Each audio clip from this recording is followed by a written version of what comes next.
Hello, hello. Good afternoon. Nice to see you all. Hopefully you're jumping in.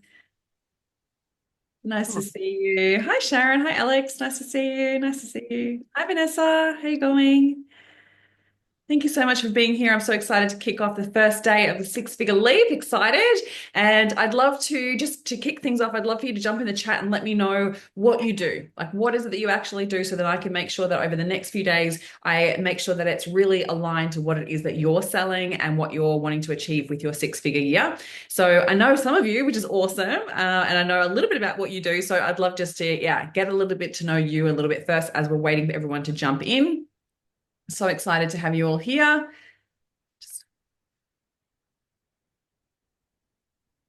And then I'm going to dive straight in because I am such a big believer of staying on time as best I can, but I want to give you my all. And so we want to make sure that we get started because there's a lot to cover.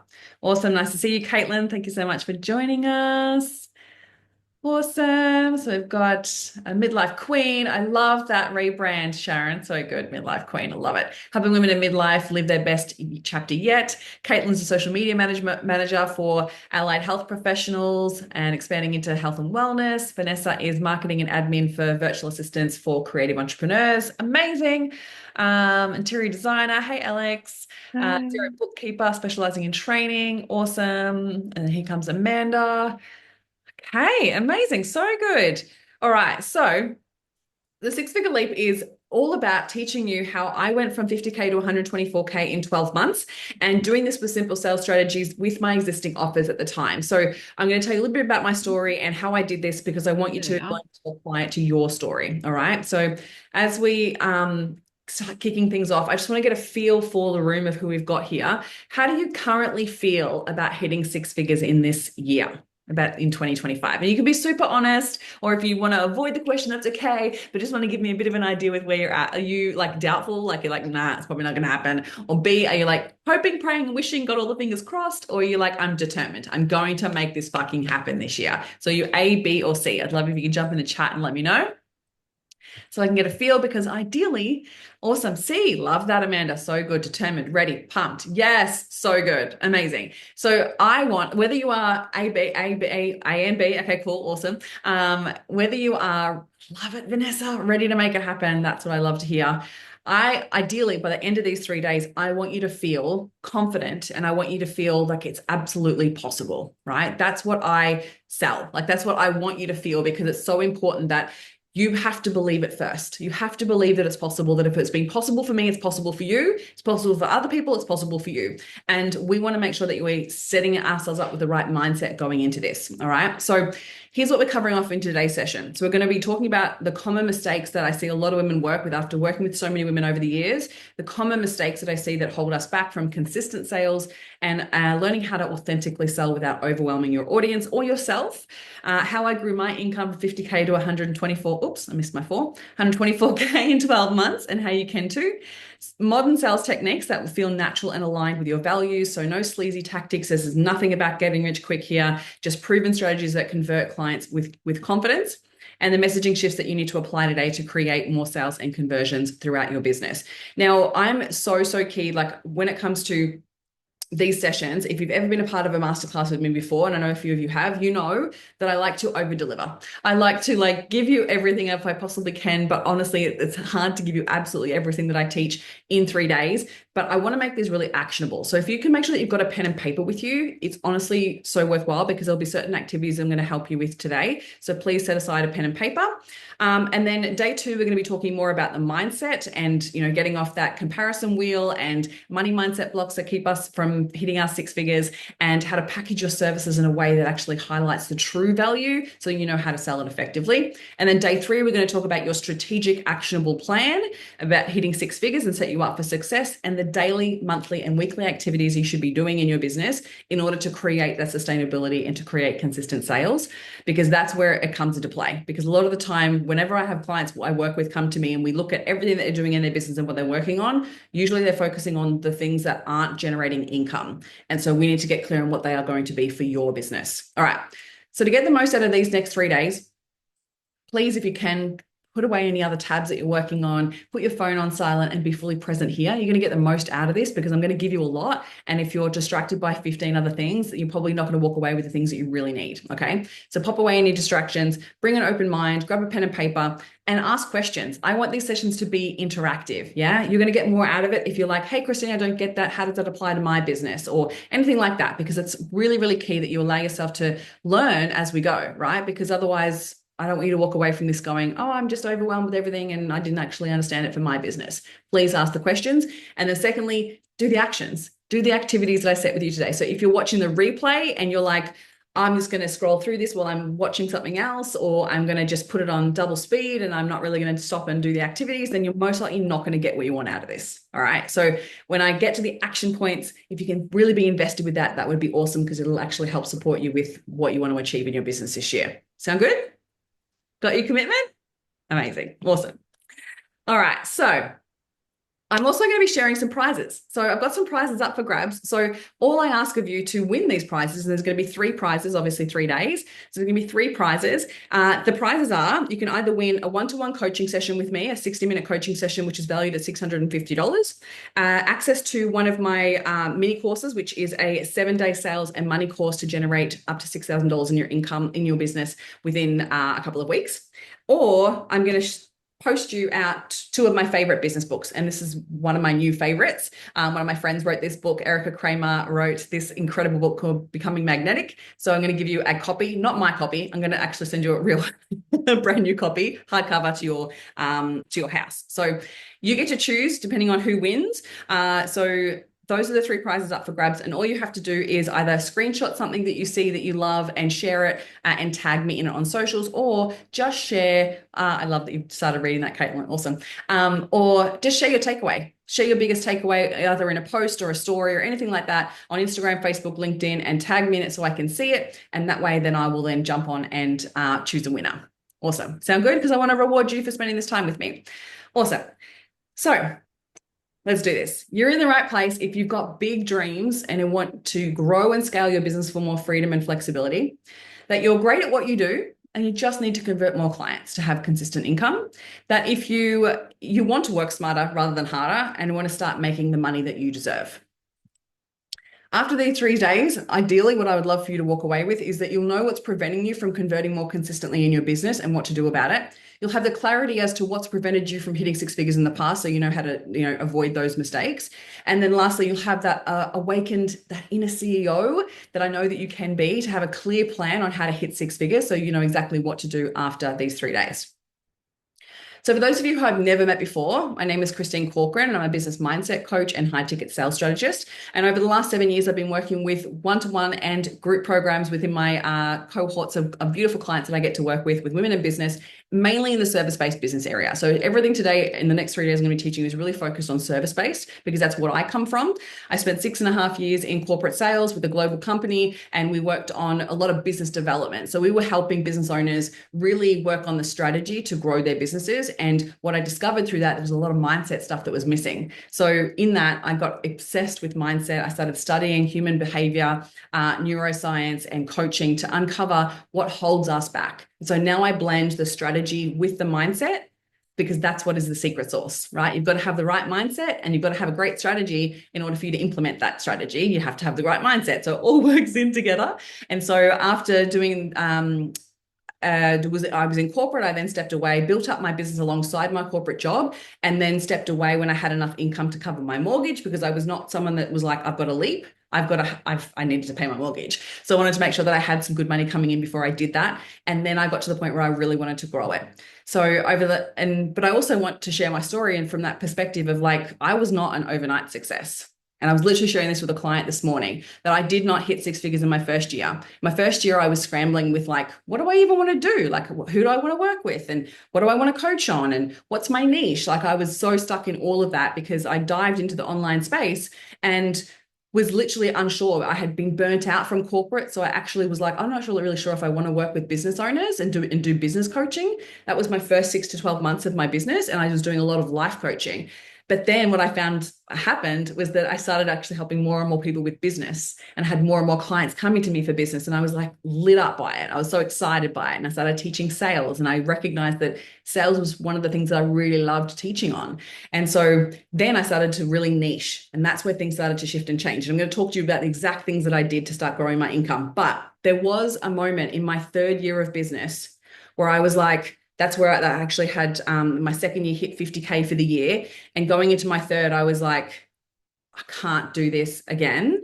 I have to have really good money coming through. I don't want to have to go back to a 9 to 5. I had a moment where I had a really shit December, a really crap January, and had to actually ask my parents to cover my mortgage repayment. And I was like, humiliated. I was like, this is so shit. I don't want to do this again. I felt so like I felt like a failure. I was like, I can't believe this is happening. Like I should be good at this. Like maybe I'm not cut out for business. Like I had all the doubts. But at that moment, when I received that money from my parents, thank God they were able to do that. But at that moment, I made the decision that I was like, this is it. I'm going to make this business work. I'm going to give it my all. I am going to draw that line in the sand. And I made that decision so strongly with myself that I was like, I need to focus on what is going to move the needle in my business. I can't get caught up in all the Instagram gurus telling me 20, 50 things. I can't get caught up in the coaching industry with all the stuff that's happening over there. I've just got to be tunnel vision, focus on who I want to work with, and start doing the do. And so it was that decision that changed everything for me. And that's where I went from 50K to 124K within 12 months with specific strategies that I put in place and a mindset to get me there. So that's what I'm going to teach you over the next 3 days. So I'd love to know, just like with a show of hands, like, is that where you're at right now? Are you like at that decision where you're like, I'm making this fucking work, right? Have I made that decision with yourself? Are you still oscillating between like, maybe I'll go get a job? Like, are you still scrolling job sites? Like anything like that is, if it's showing up for you, I want you to know, like, you're not alone. We all go through moments like that, but also there has to be a decision. There has to be a decision where you go all in on your business, right? That it can't be a hobby anymore. It can't be one of those things that's like, oh, when I feel like it, I'll do it. Or when I get to it. No, it has to be a decision of like, I'm going to make this fucking work. Yeah. So let today be that decision. Let that be the line in the sand that you draw. So at that time, I went and I was just also just want to clarify. I was only doing one-to-one services. So I didn't have groups the way that I do now. I didn't actually have a mastermind the way that I do now. And I hadn't been selling necessarily anything or courses or anything like that. It was one-to-one. Okay. So Sharon said, I made the decision as I dropped a 6-figure corporate contract to focus on my new niche. Ooh, that's a line in the sand. That's like, holy fuck, I got to do this. So good, Sharon. So good. So yeah, highlighting that I didn't do it with programs and courses and stuff. It was just my one-to-one services. And so there were certain things that I focused on. But what I didn't do, I didn't add more services. I got really clear on what I was offering. I did not use any icky tactics like cold DMs or buying fake followers or doing anything that just felt yuck, because your intuition as a woman, if your intuition's like, I can't fucking do this, I don't want to do that, that feels gross, then don't do it. Do you know what I mean? Like, you've got to be conscious of like, it's got to feel good, and your intuition is telling you don't sell in a gross way, because no one likes to also be sold like that either. So I'm not going to share anything like that where I'm going to tell you to send 15 DMs to people you don't know, nothing like that. I did not sell my soul to the devil. I did not work 24/7 all through my weekends, and I did not spend thousands on Facebook ads. I actually didn't spend any money on Facebook ads until I think I got to my third year, where I started running events and I was selling tickets to events. And I think I was probably 6 months into running events before I started doing ads, because I just didn't have the income and I didn't want to spend money on ads, right? So I just want to be clear on that, because often when you get on anything like this, like sometimes there's the lack of truth out there that they actually hit 6 figures in that first year because they spent a lot of money on Facebook ads, which is a viable way to grow your business. I'm not saying, don't do that. You absolutely can do that. But I just want you to see that it's not, you don't have to, because in that first period of your business, you're going through the messy stages of figuring out what your niche is and what's going to work and what's not going to work for your ideal client. And so I didn't do any of that. I just focused on specific, simple sales strategies that actually work with every human being. So what I did work on, though, was my mindset. I needed to believe in the value of what I was offering, right? Without that, it was very uncomfortable to sell. Very uncomfortable to sell a package if you don't believe in it. I got clear on my niche and niche down. I had, and let me know if you've had these fears as well, of like hearing other people talk about niche and getting confused with like, but how do I niche? And also like, But what if I niche and I miss out on people that really want to work with me? And so I was really stuck on the niching piece as well. I worked on improving my messaging so then it really landed with my ideal clients. I showed up consistently. I made that line in the sand. I started making consistent podcasts every single week. I showed up consistently on my stories. I posted regularly to show that I could be reliable and trustworthy and that I was available for working with. I stopped accepting less than I deserved. This was a really interesting one. I'm going to dive into this a little bit more because when we keep accepting what we're less than we deserve, we keep telling the universe that that's what we're available for. And then we just keep getting the same stuff. Whereas that line in the sand energy is that go all in energy does start to shift, but that's where you shift, right? You change the way that you're acting and the way that you're showing up. I really worked on my sales strategy, improved my sales strategy because it was what I knew, right? I came from corporate, I knew sales, and I knew that I needed to implement a really good sales strategy. I prioritized consistent sales activities. And this is something that I teach all the time because without the consistency of the way that where you're spending your time, the sales don't come in. We can't just rely on social media. And I took messy action because through it all, you get clearer. You get clearer on who you work with and who you don't work with. You get clearer on what your message is compared to other people's message. You get clear on what you love talking about and how you love servicing people. Like we need to get clear on that. And the only way that we do that is through taking messy action. And I think some people just get so caught up in thinking it has to be perfect. Whereas I took messy action that was nowhere near perfect. And I remember like one of my first videos that I put out on social media, and I was so nervous about it. And I put it out and I got a comment. There was a really negative comment. And I think it's actually the only negative comment I've ever actually gotten in my career so far, in my business so far. But I got a really negative comment and it was so funny. Like I messaged it to a friend of mine and I was like, they're so right. Like they were dissing my video. And I was like, it is crap. But you have to be okay with being shit before you can create greatness, right? You've got to be willing to put yourself out there and create the posts that don't look great or that don't make sense in order for you to get clearer on that. So some of the stuff that I think that we get caught up on is stuff that we're trying to get perfect when really it's just through the messy action that we've got to learn.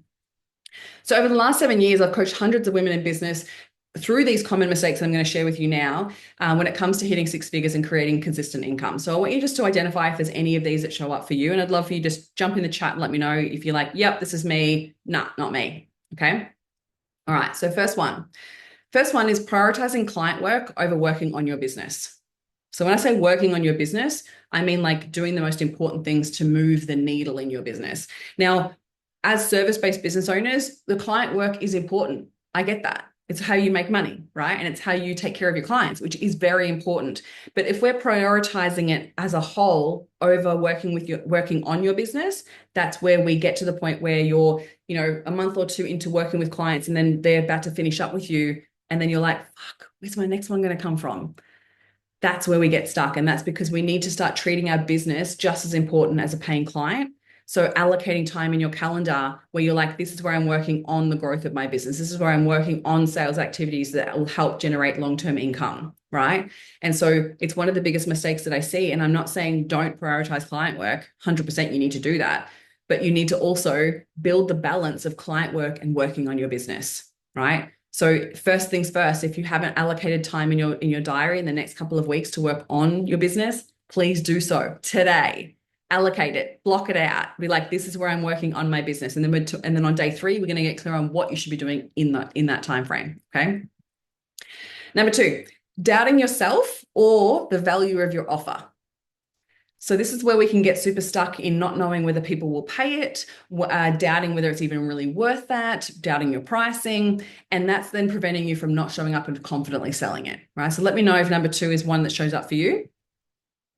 Number 3, selling too much instead of solving and serving. Okay, so sometimes this happens where I have clients come to me and when I look at everything that they're doing within their business, they're actually like selling a lot. So they're like, buy from me, book a call, do all these things. Like all the calls to actions are really strong and they just sell instead of actually nurturing and solving a client's problem before we ask them to buy. And so we're almost like exhausting our audience. And then the audience recognizes like, oh, this person just sells. That's all they do. They just sell all the time. I'm not really getting any value from them because they're just telling me to buy. So we want to be conscious of that because sometimes that can show up. And so when we are doing that, we want to then learn a better strategy because we want to nurture and we want to show the value of working with us before asking people to pay for it. Okay. And so this is where like so much has changed in the last few years where we need to actually really highlight that how am I really solving a client's problems? Because if I'm asking them to pay for it before I've shown and proven the value of what it is that I do, then we could be really leaving a lot of money on the table. And so it sometimes goes both ways too. So sometimes we're spending too much time solving and serving and not enough time selling, or other times we're selling too much and not solving at all. Yeah. So highlighting this is like acknowledging like how do I build the balance into the business so that it serves the growth of the business, because you do need to be selling at some point. So we want to like which end of the spectrum am I on? Am I not selling at all, or am I selling too much? Okay, Sharon said, okay, so number one, so putting clients first instead of sales tasks, she's identified as one of the main ones. Okay, common mistake number four, again, I just was highlighting this, not selling at all. So if we're spending so much time marketing, but we're not actually selling and focusing on conversion, because there is a difference. Marketing is not sales and sales is not marketing. Okay. Marketing is how we get more eyes on our business. So we're showing people that we're available to work with. We're highlighting how we work with people, and we're creating relatability and connection. So then people are like, oh, I'm kind of interested in that. And sales is taking those eyes, nurturing them to the consideration phase before we then ask them to buy, right? And if we don't have anything at that bottom end of the funnel where we're actually converting clients, then we're leaving heaps of money on the table. Okay. I've been stuck in that trap before. So please know, like wherever you're at in that space, please don't judge yourself. Like one of the biggest things you'll learn from me is like there's no place for judgment.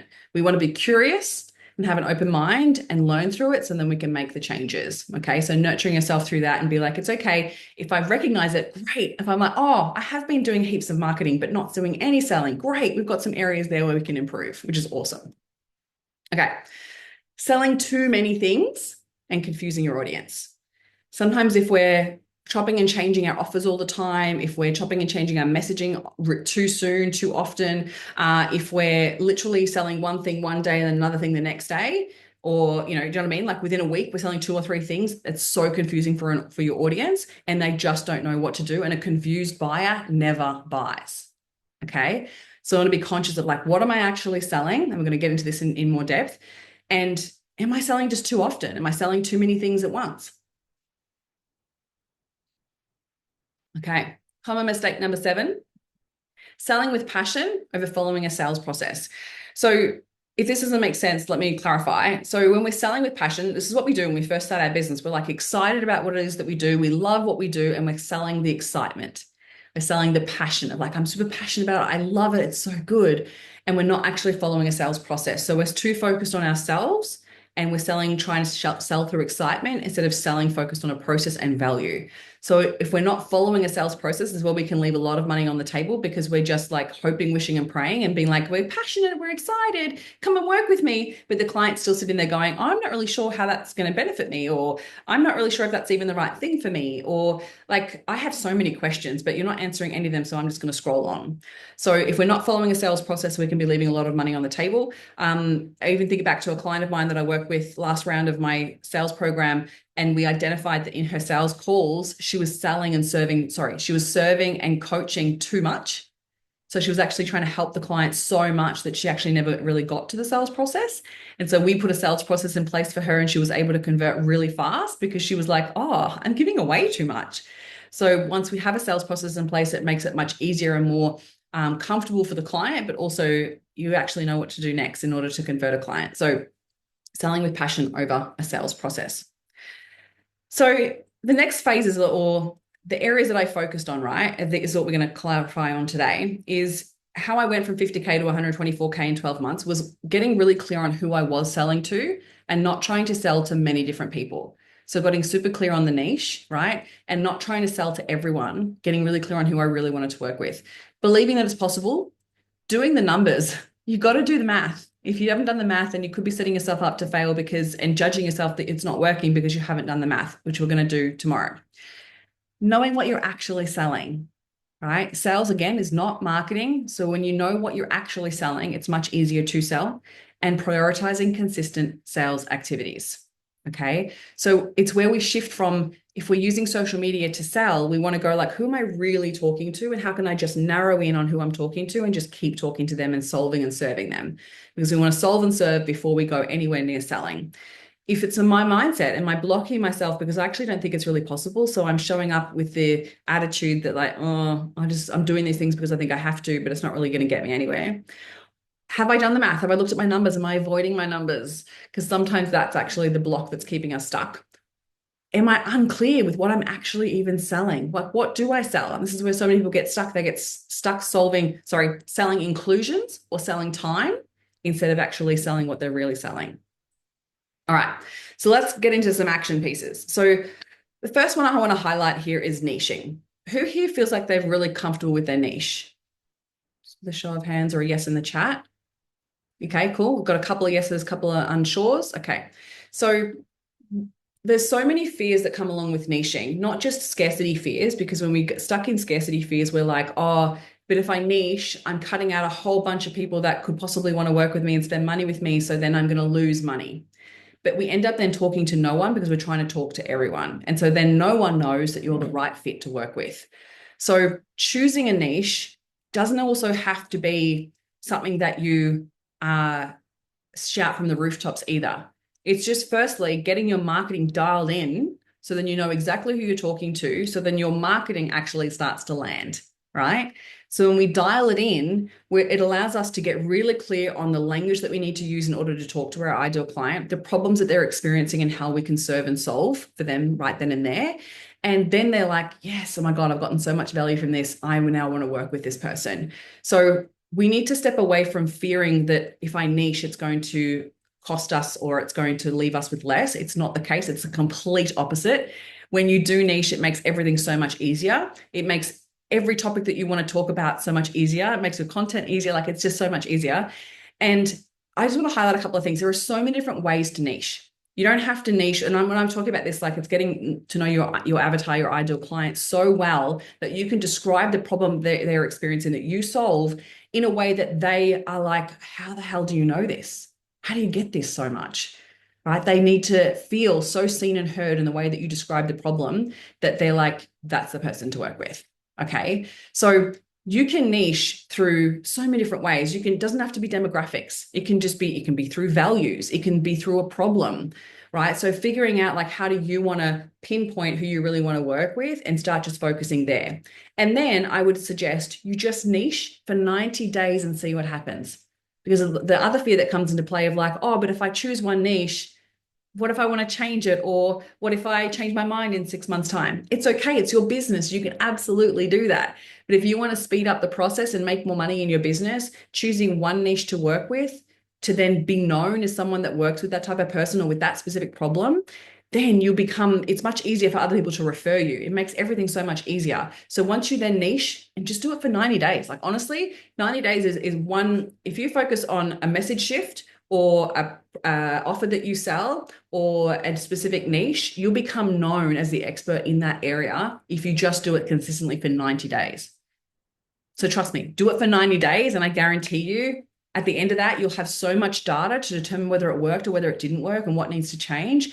And you'll start to see things work, right? Honestly, this is where I like dialed in. I was like, I really want to work with female founders that are stuck, that really want to make more money, that they're stuck with feeling uncomfortable. They're probably undercharging, over delivering, over servicing, frustrated with things not going so quickly. They feel like they're behind. I want them to have more, they feel they really want to have a lot more freedom and more impact. They want to have a business that lights them up and they're excited about like wanted to get super clear with exactly who I really wanted to work with. And then I could pinpoint how I'm going to talk to her, right? That's what shifted everything for me. And then the other piece of my niche was like, I'm going to start talking more about business mindset because I didn't want to be a business coach as such, because like there's so many business coaches, but what makes me different was the mindset piece and the sales piece. So I had to bring that into my messaging, which we're going to talk to in a minute. So like figuring out like what is your secret sauce and how can you bring that into your niche, because that's what's going to make you stand out.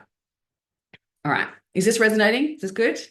Good. Okay. Awesome. Again, questions. If you have any, please jump into the chat and ask away. All right. I had to step away from time versus money.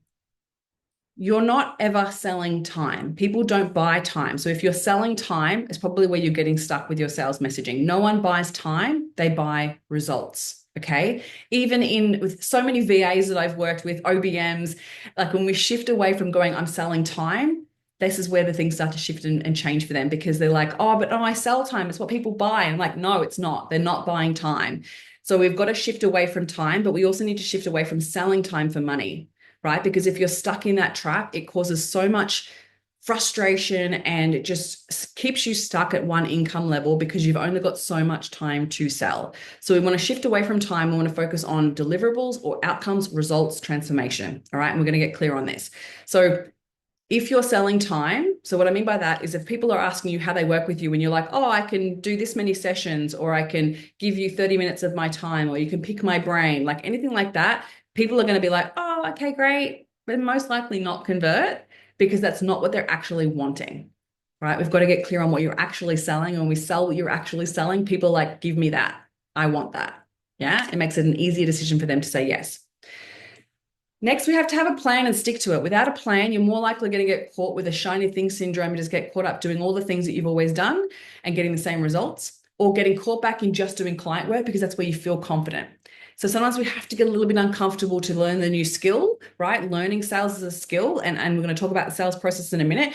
But like if you're just doing the same thing and expecting different results, you're kidding yourself. Like it's got to be worth trying new things. And I was chatting to a client about this morning and how much we need to pivot in business. Like we're always pivoting because we've got to work with what's happening in the market. We've got to work with sales psychology because our customers are getting much more savvy and aware, right? So we've got to be conscious that we're talking to humans and not just trying to sell. And so there's so many elements here where we get so stuck in just doing what we've always done, and then we get the same results and get frustrated that nothing's changed. We've got to be willing to step outside of our comfort zone and do something a little bit different.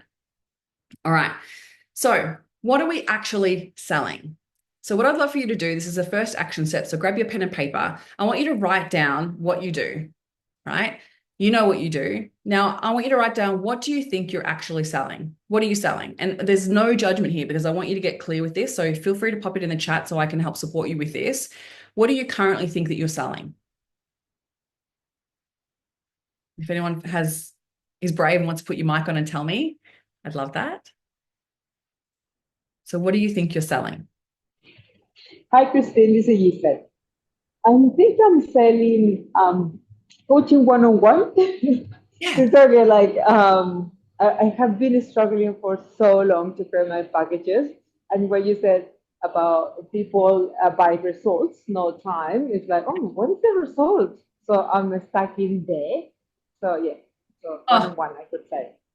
thank you, Giselle. Honestly, thank you so much for having the bravery to and the courage to ask, because it makes this, honestly, I love interacting and engaging and coaching. So, um, Giselle, I know she's a relationship coach. And so we think that, right? We think, oh, I'm selling a coaching package, or I'm selling coaching, one-to-one coaching, but that's actually not what people are buying. Okay. So when it comes to relationship coaching, what you're actually selling is a happy and healthy relationship, right? Does that make sense? So if we're not promoting that, like this is what they really truly want, that's what you're actually selling. You're selling the outcome. Now, part of that you can't fully control, right? So this is where people get really stuck, and this is what we're going to explore here. So I want you to pinpoint like what you're actually selling. Now, sometimes it can be an emotion, sometimes it can be an outcome or a result, but I want you to pinpoint what that is. And if please feel free to throw it in the chat. What are you actually selling?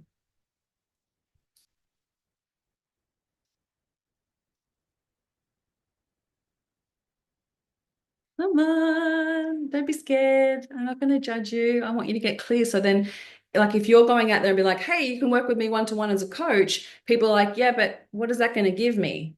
Right? There still creates a lot of questions. But it's like, if you're sick of being single, if you're sick of like being or attracting toxic partners that really aren't giving you the relationship that you really want to live and the experience, then this is the time. This is what coaching solves. So we want to get to the point where we're actually clear on what we're actually selling. So they're not selling one-to-one coaching. We're selling what the coaching will give them. Okay.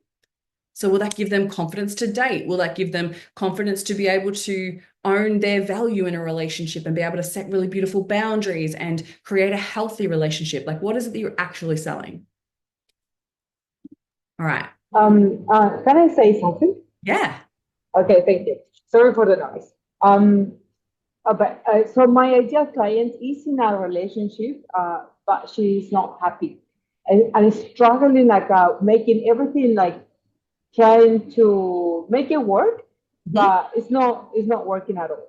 Okay. So I want to focus in to that client who is suffering in order to get out of that relationship, to heal herself, and then to be ready to start a new relationship. Okay.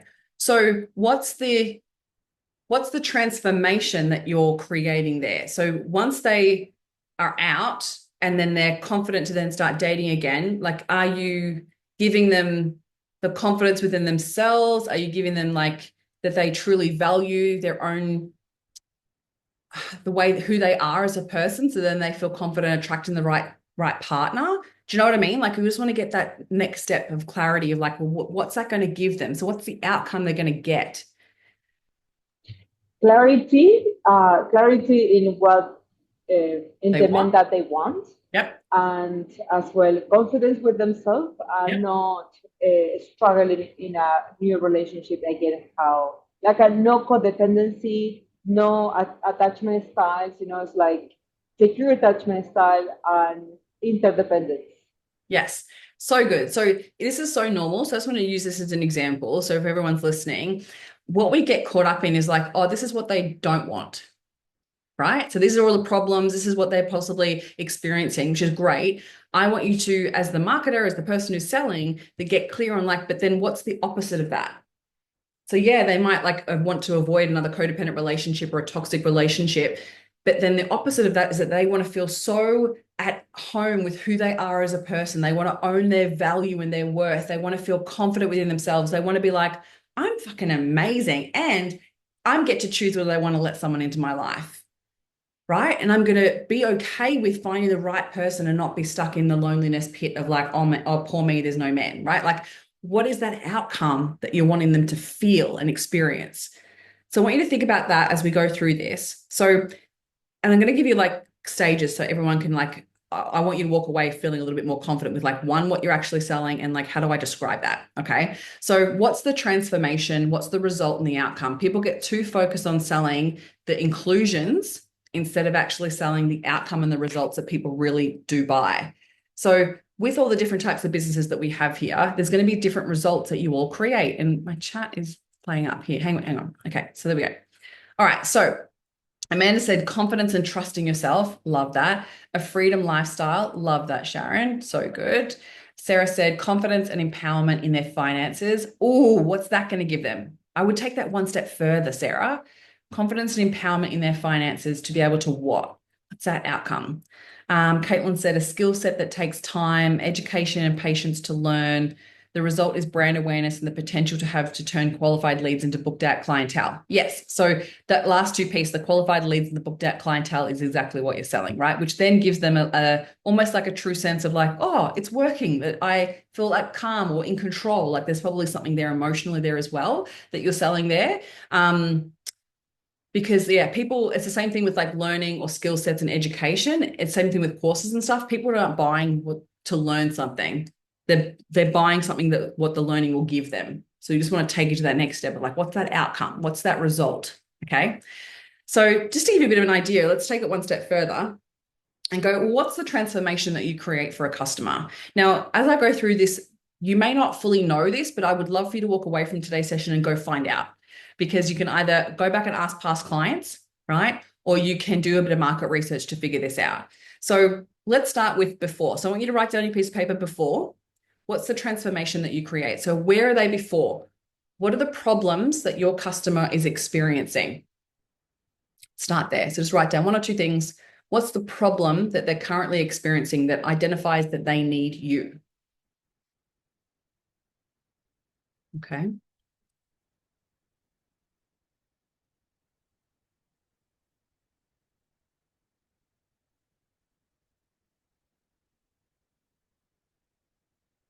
Then we want to highlight, still in the same place in the before, what is the lack of result or what's the outcome that they're really desiring that they don't have?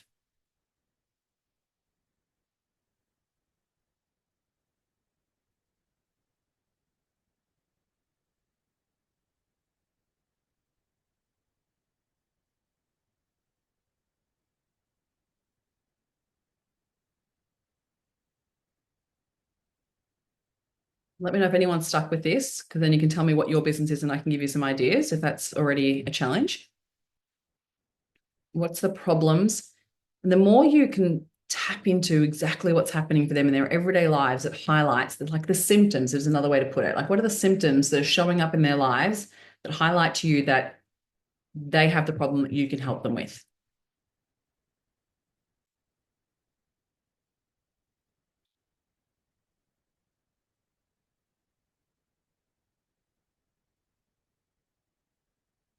Okay. Let me know, just pop done in the chat so that I know to move on to the next bit.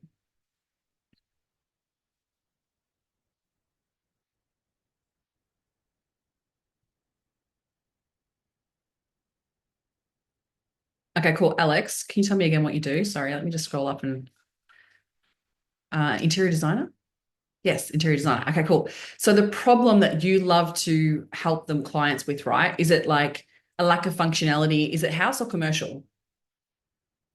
Commercial. Yeah. So what's the problem that identifies that they really need you? Is it like a lack of functionality? Is it that actually their office spaces don't represent the ideal clients they really want to work with? Is it that it's like I'm trying to like pinpoint what commercial problems would be. um, so is it that like the visually it doesn't look as pleasing, so it's not actually attracting the right customers? Like what's the problem that makes you like usually someone will get on the phone with you and you'll be like, and they'll say something and you'll be like, yeah, that's I can absolutely help with that. What's that thing that they're identifying? Does that help? Cool, amazing. Awesome. Anyone else? Caitlin said not consistent in money, marketing, and clients. Yep, 100%. So they're so stuck, they're not sure what the hell to bloody post. Yeah, awesome. If I mean, that could be anyone, but yes, it's definitely your ideal client. Amazing. So then during the middle piece is how you helped them. Like, what did you work on specifically that helped solve the problem?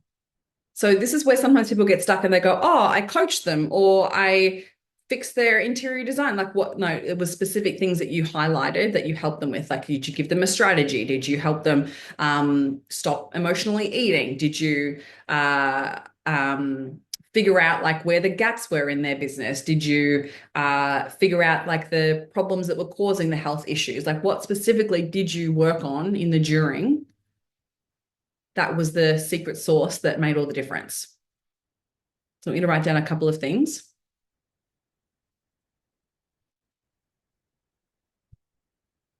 Like with yours, Sharon, like as a midlife queen, like did you identify like, well, we figured out what their true values were and what was important to them in their next chapter of life? Did they identify that they were like didn't even know what their hobbies were anymore? Like what was happening for them? Did you actually shift parts of their mindset to start to identify who they wanted to be in the future? Did you actually help them create a future plan? Like figuring out like what is that during piece?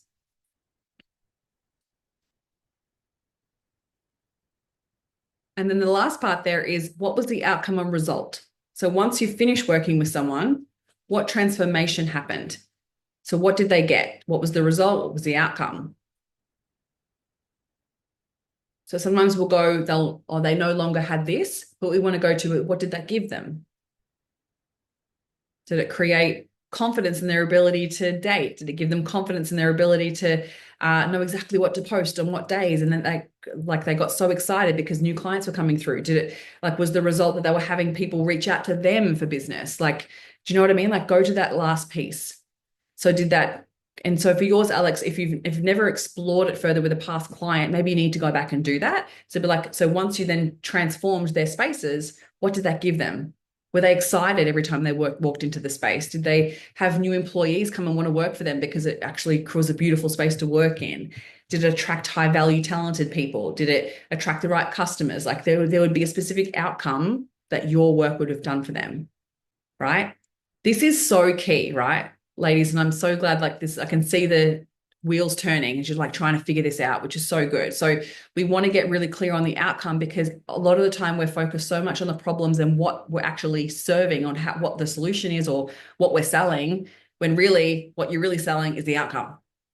People want the result, right? They don't want the time. So Sharon said, I'm happier, healthier, better relationships, fulfilled, and felt valued and sexy. Oh, love that. So good. So to see how like that's that piece of like, okay, so before she was feeling like, probably frumpy or like she really didn't have much of a purpose in life, or she was just like kind of stuck with like, what is my next purpose? What is my next chapter? Stuck in confusion. And so now the transformation is like now she feels happier, healthier, has better relationships, feels more fulfilled, feels valued in her relationships and in her life, and feeling sexy. Like that's a beautiful outcome. Yeah. So the more that you can spend time on clarifying what that result and outcome is. Now, sometimes we actually need to go back and uncover the long-term impact that our work has had with the client. So if you haven't done that in a while, I would go back and touch base with the client that you worked with 6 months ago, 12 months ago, and be like, and ask some really key questions to be like, what impact did our work have on your life now? Right? What are you noticing? What's changed? What wouldn't have been possible if we didn't work together? To uncover exactly what's happening for them. So then you can utilize that in your marketing and your sales. Because when someone's selling to you, for instance, if you've been in the situation where you were looking at buying something and you were like, this is a problem that I'm having, this is it, blah, blah, blah. And the clients and the person who's selling to you said, yeah, I can help with that. How much of that can you trust with just that response? You'd be like, okay, great. But how do you know for sure? If that person was explaining that this is a transformation that I've created for a past client, and you resonated with that and you're like, I want that too, you feel much more confident and certain in that purchase, right? And that's why people use testimonials and case studies and all of that on social media, because it actually builds credibility that you can actually deliver on the outcome that you're promising. But we often get stuck in not actually knowing what we're selling. And so we're just focused on the problem. We're just focused on what we're selling, which is like one-to-one sessions or this many hours, or you get access to Pick My Brain, or you get this plan. But what does that give them? Yeah. The more we can get clear on what it gives them, that's where it starts to change. So what we just uncovered is the problem, the solution, and the outcome. Now that we can uncover this, this is also how you can use this across everything that you sell. Everything. In your social media posts, in your stories, if you highlight the problem, so that's more relatable for a customer to highlight the problem. Now, another way to do that would be a desire. So let me give you an example, okay? So a problem most of my ideal clients experience is inconsistent sales, a lack of sales skills. So they're literally like, I'm so stuck, I'm confused, I don't even know what to say next on a sales call. I don't really even have a strategy in place. I'm just winging it, right? So that's the problems that are showing up. So the solution is a sales strategy and the accountability and support to implement it, right? That's how I help clients. I give them a sales strategy, I give them the sales skills, and then I give them the accountability to help implement it. The outcome is consistent income, clients converting consistently, financial freedom and feeling successful, feeling like they're like, oh, I can actually do this. My business is viable. And now I can create this like longevity of my business and it's sustainable. So I can feel like I don't have to go back to a 9-to-5 job, right? So I just wanted to give you a basic kind of, I could go into that in much more depth, but the more that you could articulate these three core pieces and identify here too, like I want you to see, nowhere here did I ever say coaching. Okay. I just want to highlight this. Nowhere here did I ever say coaching, because people don't buy coaching, they buy what coaching will give them. They buy the results that coaching will give them. Okay. So the more that you can highlight this within your marketing, within your sales messaging, within your sales conversations, the easier it is for a client to see themselves in this. Yes, I have this problem. Yes, I want the solution. I 100% want that outcome. They need to see that in order for it to convert. Is this resonating? Awesome. What questions do you have so far? Any questions, anyone? Now, if any of this feels overwhelming, I just want you to know that that's also normal if it's a new concept to you. Okay. It's normal for us to feel a little bit overwhelmed when our brain's like, it's okay, but it's a new concept. So you want to allow yourself to give yourself space to let it digest. And so we've got a recording, you can always watch it back. All right. So let me give you another example. So a transformation that could be from before, she was thinking, I'm just not cut out for business. She was scrolling job sites, fearing that this will never work out, and most likely serving her own clients well and loving what she's doing, as in the service that she delivers. But she was just so stuck with the inconsistent income, right? During working with her, she got to the point where she started to believe that it was possible, that she could make consistent income in a business, she started to notice the development of her sales skills. She felt more confident in her sales conversations. She felt more confident promoting herself and putting herself out there. Then afterwards, She felt promoting herself was easy, right? She felt she was following a plan that was creating predictable income in her business. She felt in control of her income, in control of her business. Sales were flowing in. She was excited for her future. And now she's even thinking bigger.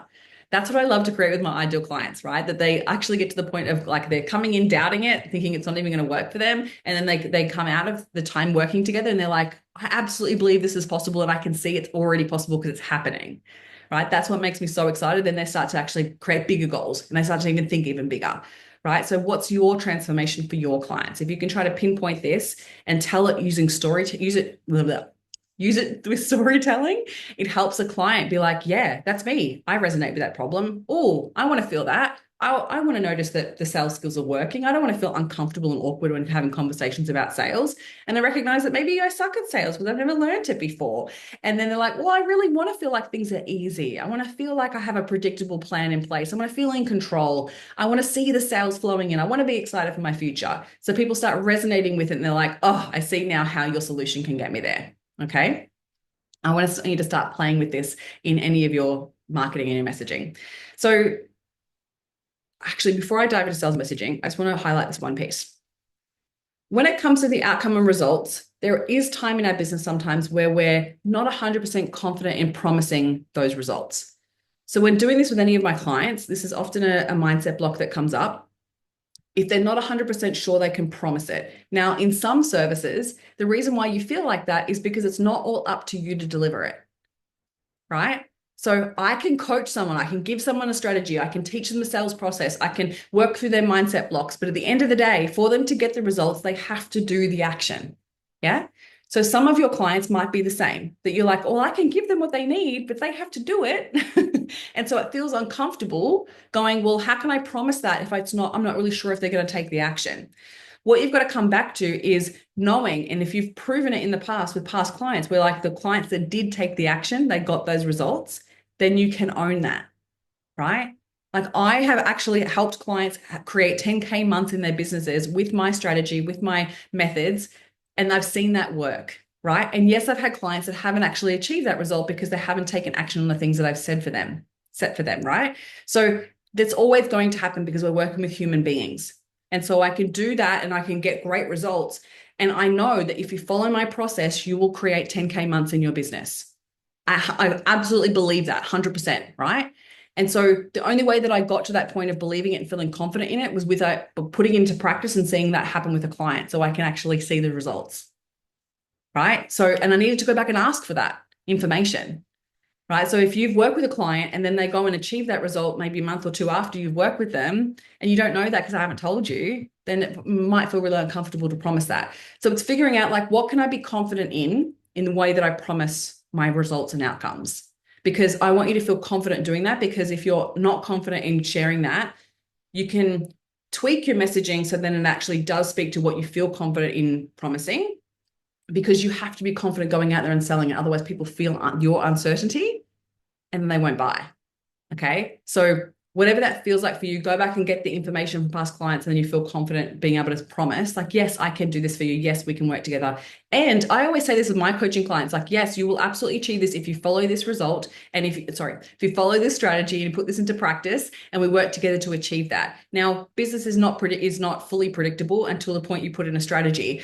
But I always say to a client, but you've got to take the action, right? I can be here to support you. I can show up and help you every step of the way. I can give you the exact strategy to put into place, but you've got to take the action. So if you're in, I'm in. Yeah. So sometimes you've got to just be communicating that piece as well, depending on your type of service. All right. All right. So your messaging needs to shift to stop talking about inclusions, time, or fancy bonuses and start talking about the transformation, the results that you create. People buy results, not time or inclusions. So if you just take one thing away from these 3 days and put this into practice, holy shit, like that will change so much for your business, because people will resonate with the transformation and the results and they'll be like, yeah, I get now what you actually sell. Yeah. And they want to buy that. And you're right, Sharon, action is absolutely key. All right, so far we've gone through the common mistakes that are holding you back, the clarity on what you're actually selling, and understanding where you need to shift your messaging, okay, in order for you to make more consistent sales. Now I want to talk about sales in general. So when you think about sales, and I want you to tell me in the comments, when you think about sales in your business right now, how do you currently feel? Are you like A, I hate sales?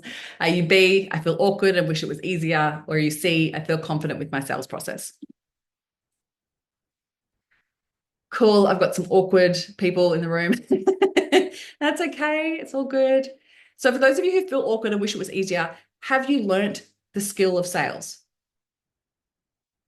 Have you learnt sales? Because sales is a process. And if you've never learnt it, please don't judge yourself thinking that you should be fucking great at it. Because if you've never learnt it, how can you expect yourself to be great at it? It's like saying to a child, like, why can't you speak Japanese? And they've only ever grown up in an English household. Like, you can't expect them to be like great at fluent in Japanese if they've never learned it. It's the same thing with sales, right?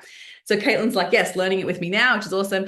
Amanda said, I'm getting better, moving towards confidence. Love that. Alex said, learned it years ago and hate it. So why? Why do you hate it? Right. So often I have this so much, and I love working with clients that come to me like, I hate sales because I want to change that for you. Because sales is one of those things that once you learn the skill and then you put it into practice, but you find an authentic way to put it into practice for your business because it's got to feel good for you. Now, sometimes sales is taught in multiple different ways. Sales often in the past has been taught in a real masculine way.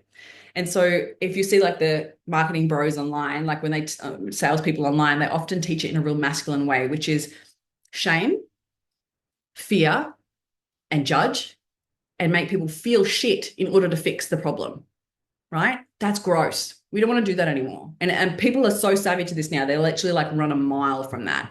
So that's a real masculine way of selling. And I don't mean men selling. I mean a masculine way of selling because we're focusing on the negative elements. We want to start focusing on our feminine ways of selling. So when we sell with our feminine energy, we rely on relationships and connection, and we trust our intuition to not sell when we have not got permission. I'm going to teach you this, okay? Sales is a process and it's a skill that you need to learn, especially in today's day and age in business, because in order for you to have consistent income in your business, sales is a skill that you need to learn in order for you to feel confident. You only become pushy, salesy, or sleazy, which is what everyone fears they are being. We only do that when we don't build invitational sales into your process. Okay. When we're not inviting people to the next phase of the sales process, and we're telling and we're presenting and we're pushing, that's when it becomes salesy or sleazy. And I'm going to talk you through the 7 stages so you understand this. Sales is an integral part of your business in success in business, and you can no longer avoid learning the skill. Otherwise, you'll rely on salesy, icky tactics like pressure and scarcity and urgency and shame and fear, right? We're tearing people down instead of building them up. The feminine way is building people up, right? We don't want to tear people down. We want to give people hope. We want to give people possibility and that it is possible to change and create a result. Now, the piece that I love to play into here or teach my clients with is staying in integrity when you sell. Because people have become, they're so done with it. Like we just don't want to be sold to and then not actually get the result delivered. We don't want to be pushed in, pressured into buying because then what happens is we get buyer's remorse. And I don't ever want to work with a client that regrets buying into my programs. Like that's the worst way to start a coaching relationship, right? Now, when we rely on value to sell, we can do it in an ethical and authentic way, right? When we're using sales tactics, we're selling inauthentically and we're selling unethically, right? We're pushing and pressuring. When we're in a headspace of abundance and not scarcity, and we're not freaking out about where our next client's going to come from, we're selling with desperation, we can sell authentically and genuinely.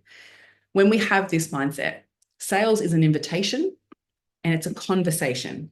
Okay. It's part of your service that shows customers what to expect from your paid offerings. And when you serve before you sell, a customer more than happily wants to give you their money, right?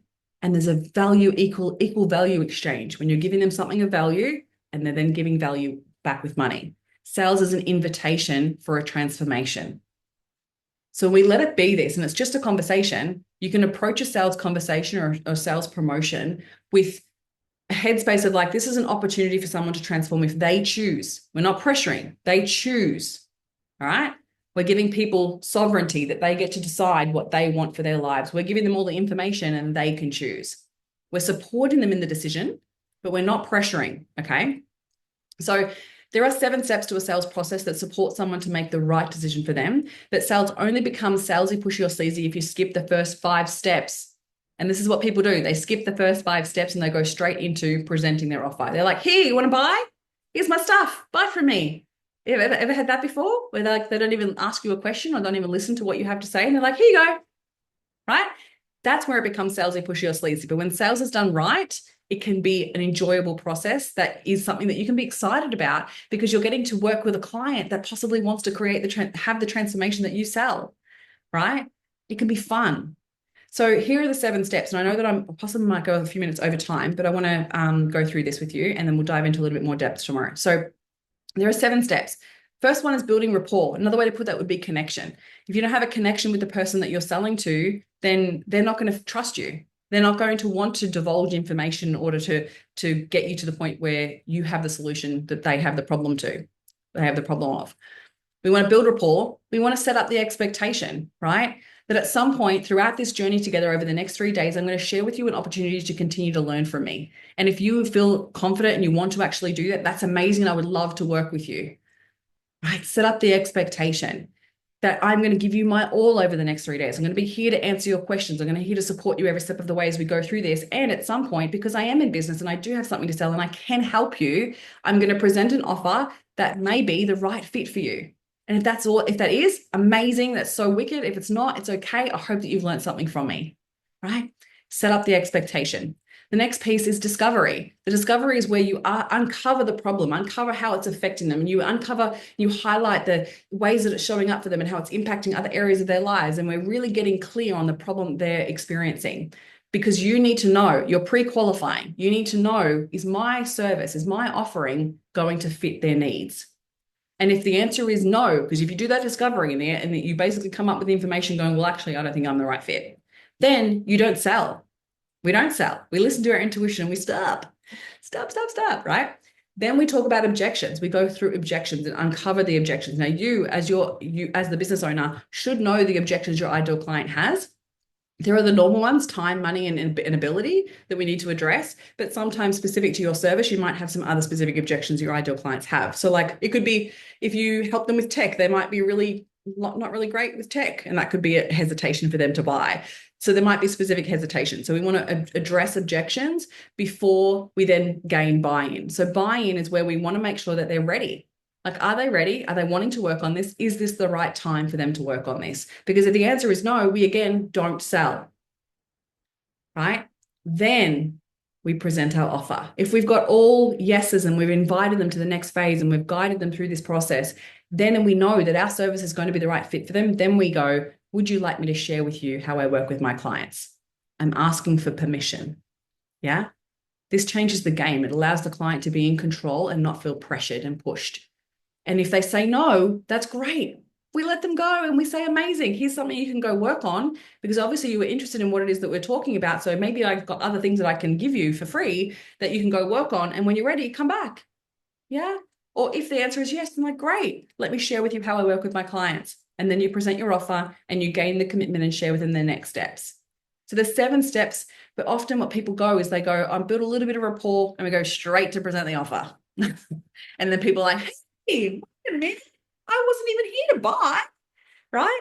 Like, so we want to be conscious that we're supporting our clients through the decision-making process. Now, this can be used in everything from a sales page, a social media post, to a social media campaign, a marketing campaign, a sales call, a webinar, a workshop, like anything, anywhere you sell, you can use this process. And if you follow this process, a client feels supported rather than pushed, yeah, or sold to. So acknowledging that there is 7 steps, and if we learn them and we are guided through understanding what we need to be communicating and asking through these processes, it helps support the process feeling confident, feeling easeful for you, but also really enjoyable for a customer. Because has there been a time where you've bought something that you were excited to buy? Yeah, and you wanted it to be an enjoyable process, right? There might have been times where it was a shit process and you're like, oh, I just really wanted to buy that. Like I'm in the process of publishing my book and I had conversations with a whole bunch of publishers last year. And my gosh, the sales processes were horrible. I was like, do you even give a shit about what my book is about? Like, you haven't even asked me questions about my book, and here you go selling to me hardcore. Or even like recently, I've got an investment property that I was renting out, and I was looking for a new what do you call it, tenant manager. And I had a conversation with one dude that was hardcore selling, and he was like, what do I got to say to you in order for you to convert today? I was like, what? He was like, well, what's important to you? What do I need to say? What's the number? What's the number? And I was like, I actually want to know whether you're going to get the right tenant and actually take care of my property. Like it's got nothing to do with a number. And he was like, oh, like, and then this other guy I spoke with, one of the first questions he asked me was, what's your biggest fear with renting out your property? And I was like, oh, that's a bloody great question. I was hooked. And then I ended up working with him. So he took the time to not only ask me really great questions to uncover what I was really wanting and what I was looking for and what was important to me. Then he explained the whole process in depth and how he works and how he overcomes all the objections that I was having. And I was like, far out, man, you've sold me just on your sales process. Like I teach sales and this is amazing. So like allowing, when you learn this skill, it allows you to have the customer feel supported and nurtured through the process rather than sold to. Make sense? Awesome. All right. So we're come to time, and I was going to dive into a little bit more regarding to objections, but I might just build that into tomorrow's session. So I'm going to just skip a couple of slides here for you. The drawing, so I was going to share with you a little video from the TikTok. drawing for me was the sales module. I didn't really know how to do sales, never been taught it. So I was very much just winging it. And I knew this mastermind would tick that box. But it became very clear from the beginning that all of the modules were going to be very beneficial. For example, I've been working on my mindset for a fair while now, but Christine helped me uncover some of those blocks that were stopping me from moving forward. In fact, it still amazes me how quickly Christine gets to know you and your business.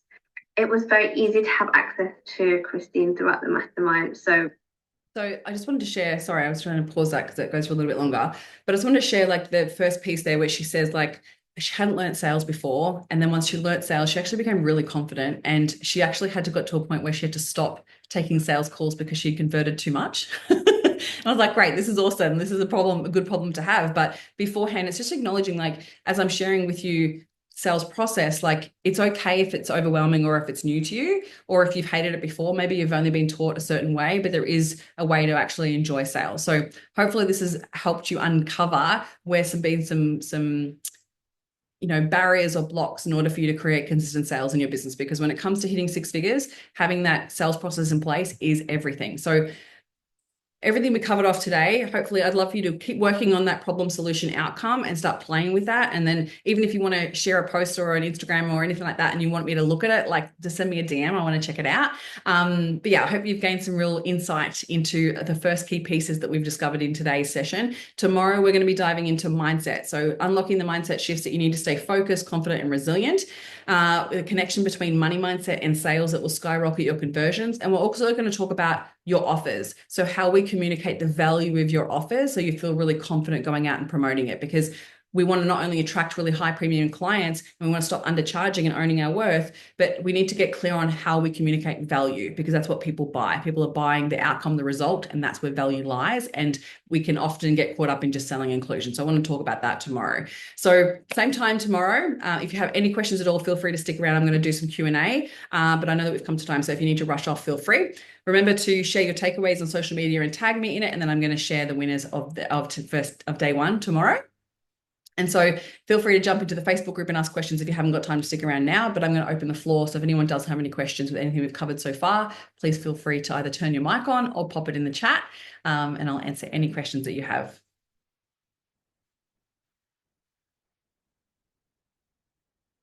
Yeah, even if you want to let me know what your biggest takeaway was from today, I'd love to hear it. Thanks, Sharon. That's awesome. Yeah. Any questions? Or have I already like filled your brain with so much stuff that you're like, oh God.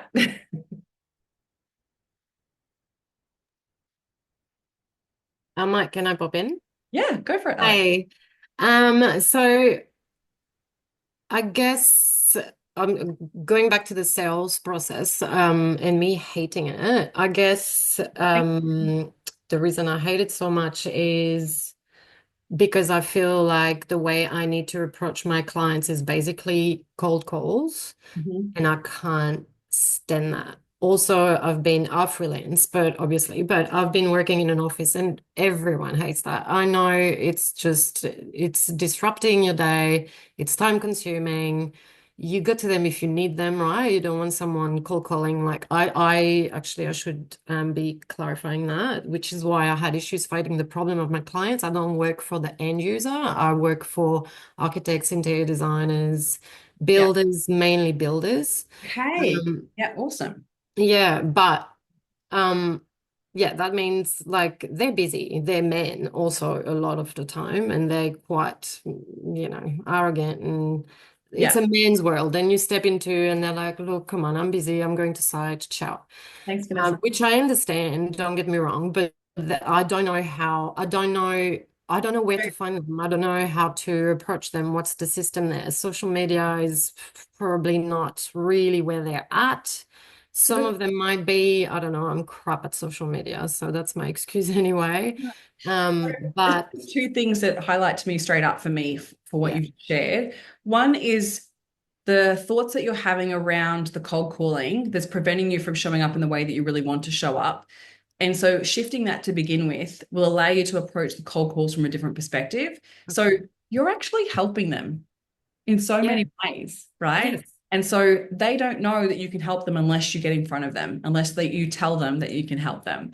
And so one of the biggest things that we can do is actually shift our perspective around cold calling and go like, how can I just be an option? Like I'm putting my hat in the ring and being like, how can I be an option? And how can I break through the noise of other cold calls? So one of the things that I even suggest being in the masculine space is that we want to be really upfront. So be like, hey, this is Alex from such and such. This is actually a sales call, but I want to touch base with you regarding this because you're missing out on this, this, and this. So you want to like cut through the noise so you get their attention. If you're kind of like transparent right from the get-go and setting up those expectations early on, they're more likely to be like, oh, okay. Like this is a sales call, but I'm only going to take 2 minutes of your time, and you're probably going to want me on your roster because you need us as a designer. Like Mm, so something like that that just breaks the ice. Because if we're going into it with an uncomfortable place of like, oh, can we chat about it? I'm feeling like a little bit awkward, and like they already get their back up, right? So I think when doing cold call specifically, what's shifted so much is like how you can be more transparent right from the get-go to grab their attention, and then they're more likely to give you a moment or two to talk, right? And then we shift it straight to them. So be like, what is the biggest challenge you're having with hiring interior designers right now? We need to yeah, ask some really powerful questions right from the get-go. So they're like, oh, she gives a shit. She wants to know exactly how, you know, how we want someone to be different or how we want to work with people. They're going to listen and they're going to pay it. They're going to like remember that from you because you're yeah, going to be different to every other person cold calling. So it's almost like you need to like tap into a little bit of your masculine side to begin with to go in that way. And then you can soften and like bring them along the journey of the sales process, right? So there's that, just shifting your mindset, like recognizing that you are helping them. They're going to be only working with people they've worked with in the past. And if they're average and you're going to be different, like you need to pinpoint how are you different? What do they need to know about you in order for them to be like, oh, actually, maybe I should consider working with someone else? We've got yeah, to cut through the noise. The other thing that comes to mind for me is how you're positioning yourself as the go-to person for them. yeah. I'm not at the moment. I don't know. So that would be really good to start pinpointing of like, Mm, how am I different? Why should they work with me over other people? Just doing your own work around this of like, how mm, am I different? Why should they work with me other than anybody else? And if you can start to like own that and then start positioning yourself as the go-to for architects, right? Like if you mm, start positioning yourself as that, then when you're emailing, when you're cold calling, when you're creating any content on social media or even on your website, you're like, oh, I'm the go-to interior designer for these commercial properties because of this, this, and this.